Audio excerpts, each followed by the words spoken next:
ሰላም ጤና ይስጥልን ውድ አድማጭ ተመልካቾቻችን እንደምን ሰንብታችኋል? ይህ ገበያ ሚዲያ ነው። ፕሮግራማችን ከገበያ ሚዲያ ወደ እናንተ የሚደርስላችሁ የዕለቱ ልዩ ዝግጅታችን ነው።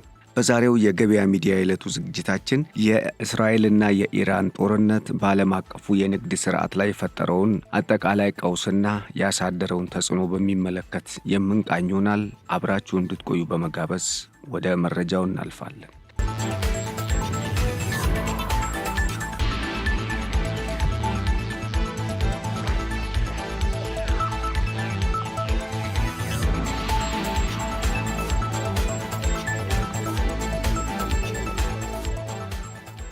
የእስራኤልና የኢራን ቀውሱ ለዓለም ኢኮኖሚ ምን ትርጉም እንዳለውና በእርግጥ በሶስት አርዕስተ ዜናዎች የመጀመሪያ ገጽ ላይ የወጡ መረጃዎች እንደሚያመላክቱት የተለያዩ አንድምታዎች እንዳለው ይገልጻሉ።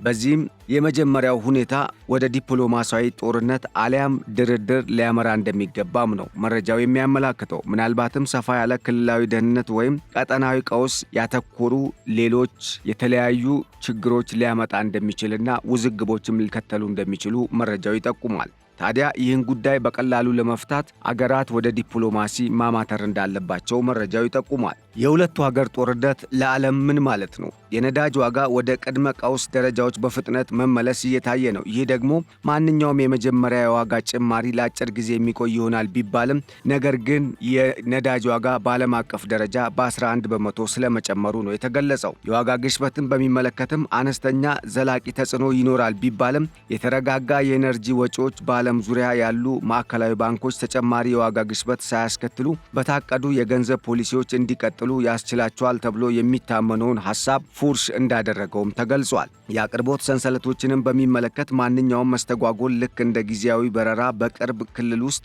ትንሽና በፍጥነት መፍትሄ ያገኛል የሚል እምነት እንደነበር ከዚህ ቀደም የተገለጸ ሲሆን እንደ አስፈላጊነቱ የሆርሙዝ የባህር ዳርቻ የሚዘጋ ከሆነ ይህን እውነታ በተቃራኒው የሚያረጋግጥ ክስተት ሊፈጠር እንደሚችል ነው እየተገለጸ የሚገኘው። በኢንቨስትመንቶችም ዙሪያ የባለ ሀብቶች መተማመን ከኮቪድ በኋላ በፍጥነት ያገግማል ተብሎ የነበረ ቢሆንም ይሁንና ግን አሁን ላይ በየአካባቢው በተለይም በዩክሬንና በራሽያ እንደዚሁም በእስራኤልና በኢራን መካከል በተፈጠረው ጦርነት ምክንያት የዓለም የኢንቨስትመንት መጠን በከፍተኛ ደረጃ ስለመቀነሱ ነው እየተነገረ የሚገኘው። ይህ ደግሞ የሆነው አገራት ኢንቨስተሮቻቸውን ወደ ሌላ ዓለም ሀገራት ሄደው ኢንቨስት እንዲያደርጉና በኢንቨስትመንት ስራ ላይ እንዲሰማሩ ከማድረግ ይልቅ ጊዜውን የጥሞና እንዲሆን በመምረጣቸው እንደሆነ ተገልጿል። ሌላው በሁለቱ ሀገራት መካከል የተፈጠረው ይህ ቀውስ የረጅም ጊዜ ወይም የተራዘመ ውጥረትና ሌላ ተጨማሪ ግጭቶችን ሊያስከትል ይችላል የሚል ስጋትን ፈጥሯል። ይህ ሁኔታ ረዘም ያለና እርግጠኛ ያልሆነ ጊዜን እንደሚወክልና በተለይም ሙሉ በሙሉ የተፋፋመ ቀጥተኛ ጦርነት ሊካሄድ የሚችልበት ሁኔታ ሊፈጠር እንደሚችል ተገልጿል። ውጥረቱም ከዚህ በበለጠ በመባስ ሌላ ቀጠናዊ ግጭቶችን ሊያስከትል እንደሚችልም ስጋትን የፈጠረ ጉዳይ ሆኗል። ይህ ታዲያ ለዓለም አቀፉ የኢኮኖሚ እንቅስቃሴ ከፍተኛ ስጋት ከመደቀኑም በላይ በዓለም አጠቃላይ ምጣኔ ሀብታዊ እንቅስቃሴ ላይ ከዚህ ቀደም ያልታዩ ቀውሶችና በተለይም ውድመቶችን ሊያስከትል የሚችልበት ሁኔታ እንደሚፈጠር ከአሁኑ ግምት እየተቀመጠ ይገኛል። ይህ የሆነበት ዋናው ምክንያትም ዓለም ወደ ሶስተኛው ጦርነት እየሄደች ነው የሚል ስጋት በበርካታ የኢኮኖሚ ባለሙያዎች ዘንድ በመፈጠሩ እንደሆነ ተገልጿል። እንደ አጠቃላይ የእስራኤልና የኢራን ጦርነት ለዓለም ኢኮኖሚ ምን ትርጉም ይኖረዋል የሚለውን በሚመለከትም በእስራኤልና በኢራን መካከል የሚደረጉ ጥቃቶች እንደቀጠሉ ሲሆን ውጥረቱ ካልተያዘ የዓለም ኢኮኖሚ ላይ አሉታዊ ተጽዕኖ እንደሚኖረው ተገልጿል።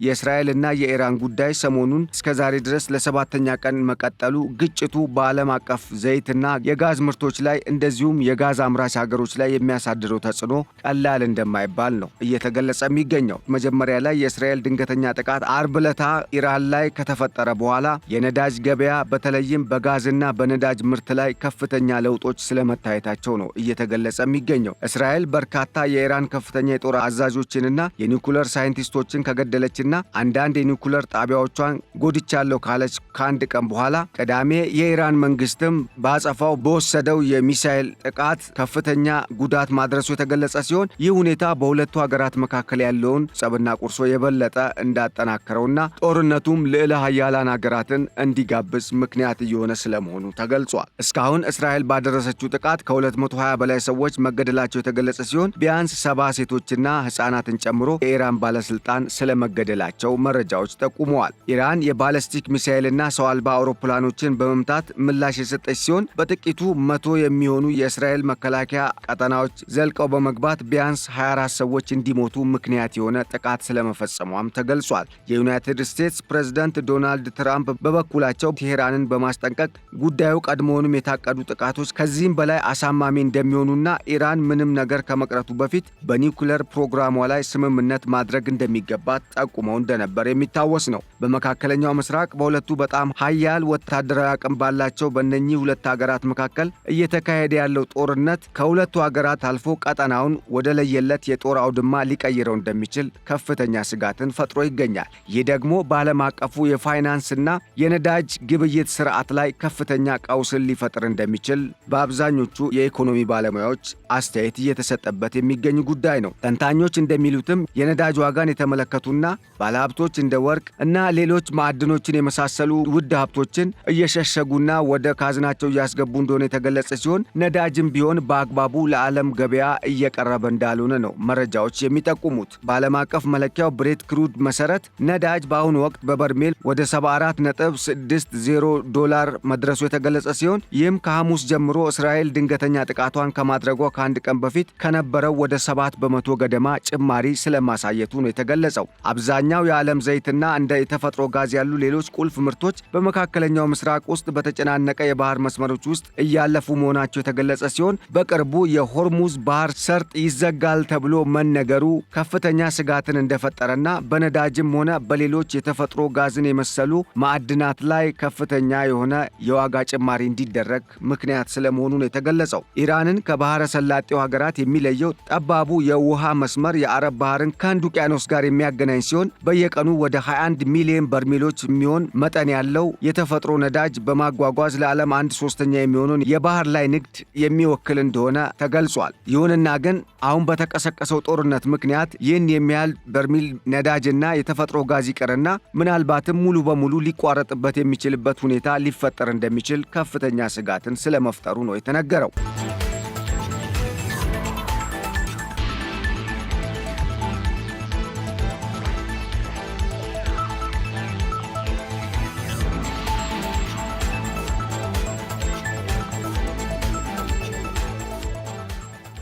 ጠባቡ የሆርሙዝ ሰርጥ 33 ኪሎ ሜትር ወይም 21 ማይል ስፋት ያለው ሲሆን በውሃ መንገድ ውስጥ ያሉ የማጓጓዣ መስመሮች ይበልጥ ጠባብ በመሆናቸው ለጥቃት ተጋላጭ መሆናቸው ጉዳዩን የበለጠ አሳሳቢ እንዳደረገውም ተገልጿል። በእስራኤልና በኢራን መካከል ያለው ግጭት ቴሄራን የባህር ላይ መተላለፊያዎችን ትዘጋለች ወይ የሚለውን ጥያቄ ለ10 ዓመታት ያስቆጠረውን የነዳጅ ዋጋ ሰልፍ የበለጠ እንዲያሻቅብ ከማድረጉም በላይ ጥያቄው ከእስራኤልና ከኢራን አልፎ እንደ አሜሪካና ራሽያ፣ ቻይናን የመሰሉ ልዕለ ኃያላን ሀገራትንም በጉዳዩ ላይ እጅ እንዲኖራቸው ስለማድረጉን የተገለጸው።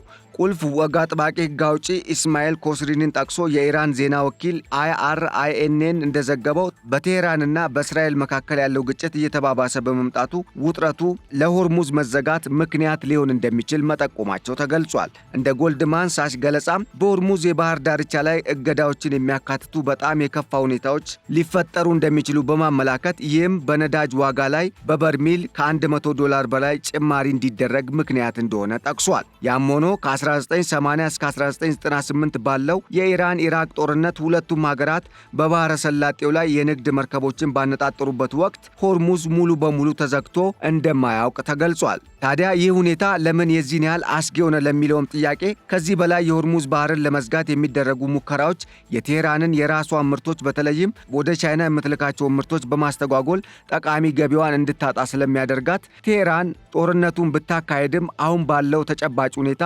የሆርሙዝ ሰርጥን በቀጥታ ልትዘጋ እንደማትችል መረጃዎች ያመለክታሉ። በቲኤስ ሎምባርድ የስትራቴጂና የፖለቲካ ጥናት ተቋም የኢኮኖሚ ተንታኝ የሆኑት ሐምዜ አልጋዲ እንዳሉት ቴሄራን የሆርሙዝ ሰርጥን የምትዘጋ ከሆነ ለቴሄራን ራሱ ከዓለም የዋጋ ንረት ጋር ተያይዞ ከፍተኛ ኢኮኖሚያዊ ጉዳት ሊያስከትልባት እንደሚችል አመላክቷል። የነዳጅ ዋጋ ሲጨምር የምርት ዋጋ ይጨምራል ያለው ይህ መረጃ ይህ በመጨረሻ ለተጠቃሚዎች ይተላለፋል። በተለይም የኃይል ተኮር ዕቃዎች እንደ ምግብ፣ ልብስና ኬሚካሎችን ጨምሮ ሌሎች የፍጆታ ዕቃዎችም በከፍተኛ ሁኔታ ዋጋቸው እንዲያሻቅብ ስለሚሆን ሕዝብ በመንግስት ላይ እንዲነሳ ሊያደርግ የሚችልበት ከፍተኛ ሁኔታ ሊኖር እንደሚችልም ተገልጿል።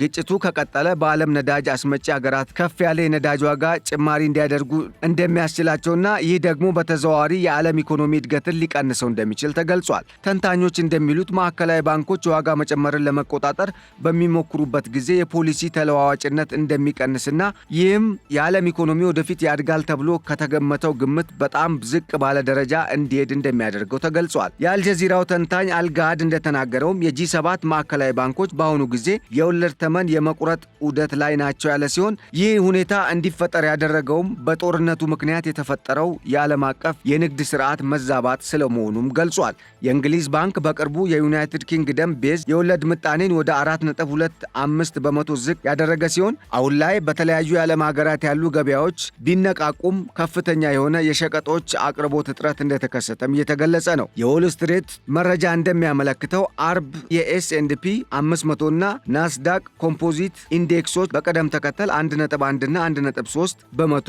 ጭማሪ ስለማሳየታቸው የተገለጸ ሲሆን በመካከለኛው ምስራቅ የግብፅ መለኪያ ኢጂኤክስ 30 ኢንዴክስ በእሁድ ቀን 7.7 በመቶ ሲቀንስ የቴል አቪቭ የአክሲዮን ልውውጥ 35 ኢንዴክስ 1.5 በመቶ ሊቀንስ ስለመቻሉ ነው የተገለጸው። የአውሮፓ አክሲዮኖች የእስራኤል ጥቃት ዜና ከተሰማ በኋላ የጀርመን ዲኤክስ እና የፈረንሳይ ሲኤሲ 40 ባለፈው ሳምንት መጨረሻ ላይ ከ1.1 በመቶ በላይ ቅናሽ ያሳዩ ሲሆን የእንግሊዙ ኤፍቲኤስኢ አርብ ዕለት በ0.5 በመቶ ዝቅ ሊል ስለመቻሉ ነው መረጃው የሚጠቁመው። ይህም በዓለም አቀፍ ደረጃ የአክሲዮን ሽያጭ ዋጋ ምን ያህል እያሽቆለቆለ ስለመምጣቱ የሚያሳይ ነው።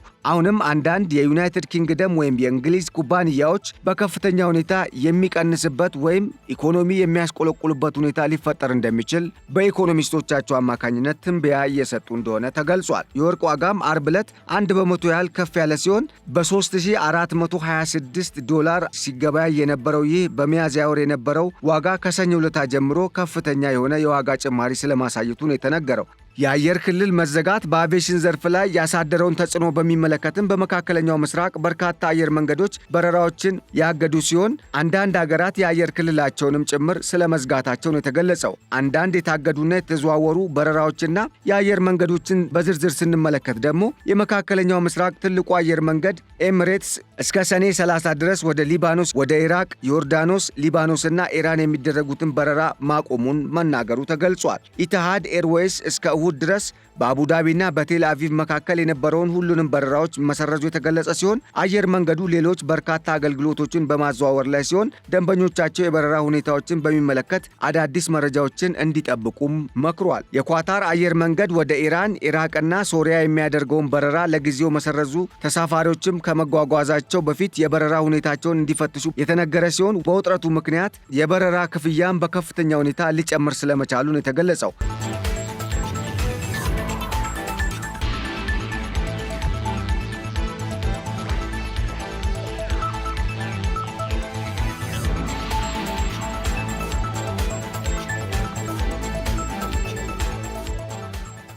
በሌላ በኩል የኢራን ኦፊሳላዊ የዜና ወኪል ኢአርኤን እንደዘገበው የአቪዬሽን ባለስልጣናት ተጨማሪ ማስጠንቀቂያ እስኪሰጡ ድረስ የሀገሪቱን የአየር ክልል ዘግተዋል ስለመባሉ ተገልጿል። አርብ ዕለት ኢራቅ የአየር ክልሏን የዘጋች ሲሆን በአውሮፕላን ማረፊያዎች ላይ ያለውን የትራፊክ ፍሰት አግዳ እንቅስቃሴዎችን በጥልቀት እየተመለከተች ስለመሆኑ ነው የኢራቅ መንግስት ሚዲያዎች የዘገቡት።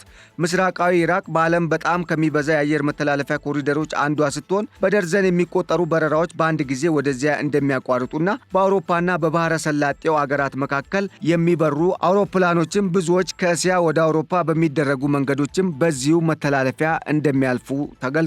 ይሁንና ግን አሁን ላይ በጦርነቱ ምክንያት ይህ አገልግሎት እየተሰጠ እንዳልሆነ ነው እየተገለጸ የሚገኘው። የዮርዳኖስ ሲቪል አቪዬሽን ባለስልጣን በበኩሉ በቀጠናው እየተከሰተ ያለውን መባባስ የሚያስከትለው ማንኛውንም አደጋ በመጠባበቅ ላይ መሆኑን ገልጾ በዮርዳኖስ የአየር ክልል እየተደረገ ያለውን የአየር ጥቃት አውግዞ የአየር ክልሉን ስለመዝጋቱ ተናግሯል። አልጋአድ በመካከለኛው ምስራቅ ቱሪዝም ላይ ለአጭር ጊዜ መስተጓጎል እንደተፈጠረበት የገለጸ ሲሆን ለአንድ ወር ወይም ከዛ በላይ ለሚያክል ጊዜ ዘግቻለሁ ሲልም አስታውቋል። በአጠቃላይ በዓለም አቀፉ ገበያ ላይ ከፍተኛ የሆነ መስተጓጎልን የሚፈጥረው የእስራኤልና የኢራን ጦርነት በዚሁ የሚቀጥል ከሆነ ነገሮች ተባብሰው ልዕለ ኃያላን የሆኑ ሀገራትም ወደ ጦርነቱ እንዲቀላቀሉ በማድረግ የዓለም ኢኮኖሚ በፍጥነት እንዲያስቆለቁል በማድረግ ሀገራት በአንድም ሆነ በሌላ በቀጥታም ሆነ በተዘዋዋሪ የገፈቱ ቀማሽ እንዲሆኑ እንደሚያደርጋቸው የትንበያ መረጃዎች ያስረዳሉ።